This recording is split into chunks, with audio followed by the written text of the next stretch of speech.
Bienvenue à l'envol des pionniers, sur le site de Montaudran, à Toulouse, à l'endroit même où a débuté, il y a plus d'un siècle, la grande aventure de l'aéropostale et de l'industrie aéronautique toulousaine. C'est dans ces lieux qu'un jeune entrepreneur visionnaire, Pierre-Georges Latécoère, a construit une usine d'assemblage d'avions avec le rêve fou de transporter du courrier par les airs jusqu'en Afrique et en Amérique du Sud.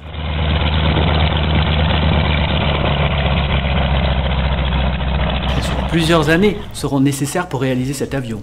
Plusieurs années au cours desquelles des visites de chantier seront régulièrement organisées pour tous les curieux.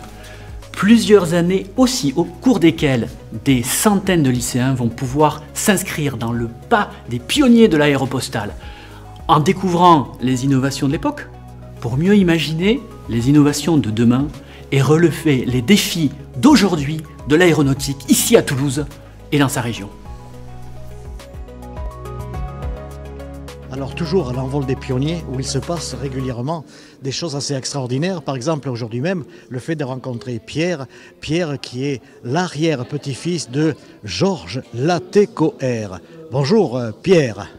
Oui, bonjour monsieur, merci beaucoup de m'accueillir sur votre plateau. En effet, donc, je suis Pierre Elzéar Latécoère, l'unique arrière-petit-fils de Pierre-Georges Latécoère et je dirige actuellement la fondation Latécoère. Fondation qui a été créée en 2004 par ma grand-mère, Marie-Vincente Latécoère, la belle-fille de l'avionneur, dans le but de promouvoir la mémoire des pionniers de l'aéronautique ainsi que leurs œuvres. Notamment défendre tout le début de l'histoire de l'aviation à Toulouse. Donc, tout a démarré en effet sur ce lieu où nous nous trouvons, ici même à Montaudran. À partir de 1917, quand Pierre-Georges Latécoère a sollicité une commande de 1000 avions Salmson à produire sous licence, qu'il a atteint une cadence de production de 7 avions par jour le jour de l'armistice, donc quand même assez incroyable pour quelqu'un qui avait jamais produit d'avion de sa vie. Et en fait, le jour de l'armistice, qu'est-ce qui se passe? Il n'y a plus besoin de tous ces avions. On a les pilotes, donc quelle est l'idée? L'idée est de trouver une reconversion civile. Qu'est-ce qu'on pouvait faire à l'époque avec des avions qui étaient en bois, en toile, qui avaient simplement 2 places? C'était transporter du courrier. Transporter du courrier notamment au Maroc, parce que ça prenait 10 jours par bateau. On allait pouvoir le faire en 1 jour et demi grâce à l'avion. Mais bon, évidemment, créer des lignes aériennes régulières à cette époque-là, c'était extrêmement compliqué avec les moyens de l'époque. C'était presque du Indiana Jones, en quelque sorte, le côté aventureux. Oui, exactement, c'était vraiment des pionniers, c'était une aventure totalement épique. C'était une très belle aventure humaine d'ailleurs, avec des pilotes qui prenaient tous les risques. Ils prenaient tous les risques. Jean Mermoz disait « l'accident pour nous serait de mourir dans un lit ». Donc ils ont vraiment mis leur vie après le transport du courrier. Et Dora leur avait bien dit une consigne à respecter, le courrier passe avant tout. Voilà, exactement, c'est ça. Et notamment le jour où tout a démarré, donc pour la première liaison, le vol inaugural qu'il y a eu, donc qui est parti d'ici même, de Montaudran, c'était le 25 décembre 1918, donc le jour de Noël. Pierre-Georges Latécoère a décidé de faire le vol inaugural jusqu'à Barcelone. Donc ça peut paraître proche depuis Toulouse, mais dites-vous bien qu'à l'époque, donc traverser les Pyrénées avec un avion cockpit ouvert, etc., c'était très compliqué. Ce jour-là, c'était un jour qui était même très brumeux. Le pilote qui voulait pas prendre ce risque-là, et Pierre-Georges a dit on écrit tous les jours, le courrier postal, l'avion postal n'aura de sens que s'il décolle tous les jours. Avez-vous peut-être connaissance, parce que la connaissance est toujours gigantesque, quel est le pilote qui a fait la création du premier tronçon, Toulouse? Ça a été un grand pilote, Henri Rosette, évidemment, mais après je ne me souviens pas exactement sur quelle ligne c'était.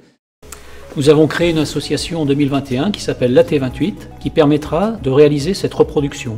Alors on ne va pas la faire seule, on va la faire grâce au Cercle des Machines Volantes, qui est une association à Compiègne, qui va reproduire cet avion, mais qui va le faire voler. Grâce à des plans qu'ils ont récupérés pendant une dizaine d'années dans les ateliers Latécoère de 2006 à 2016. Et grâce à ces plans, nous pourrons aussi construire des pièces, des différentes pièces constituant cet avion. Ces pièces seront réalisées en grande partie par des lycées pro et des lycées BTS de l'Académie de Toulouse, une douzaine de lycées, qui vont reproduire ces pièces depuis le train d'atterrissage, en passant par les ailes, le fuselage et bien d'autres pièces. L'ensemble de ces pièces seront intégrées et assemblées dans des locaux qui se trouvent juste derrière l'envol des pionniers, qui sont les anciens locaux moteurs. Et là, évidemment, on pourra voir cet avion complètement assemblé, complètement réalisé pour l'ensemble de la population toulousaine et française.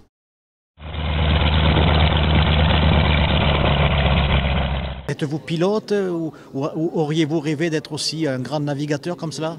Alors j'ai étudié à l'école polytechnique fédérale de Lausanne, en Suisse. J'ai fait des études d'ingénieur en informatique et en sciences des données. Et puis j'ai créé mon entreprise qui fait du conseil en intelligence artificielle pour aider des entreprises à extraire la valeur de leurs données, prendre des décisions en temps réel, automatiser leurs processus, parce que je pense que c'est aussi une direction d'avenir. Et voilà que mademoiselle Sancy nous rejoint et qui est la sœur, n'est-ce pas? Bonjour mademoiselle, c'est bien mademoiselle? Oui, c'est bien mademoiselle. Mademoiselle Sancy Latécoère, je suis la sœur de Pierre Latécoère. Qu'est-ce que représente être les arrière-petits-enfants de ce fameux Georges Latécoère? Oui, on est vraiment très fiers. C'est un honneur de faire partie de cette famille et surtout d'avoir mon frère qui a repris la fondation pour faire perdurer le nom Latécoère. C'est vraiment une grande chance. Et c'est ma grand-mère Marie-Vincente Latécoère qui l'avait créé à l'époque et aujourd'hui c'est Pierre qui l'a reprise et grâce à lui le nom perdure dans le temps. On vous dit à dans 3 ans. Bientôt, merci beaucoup.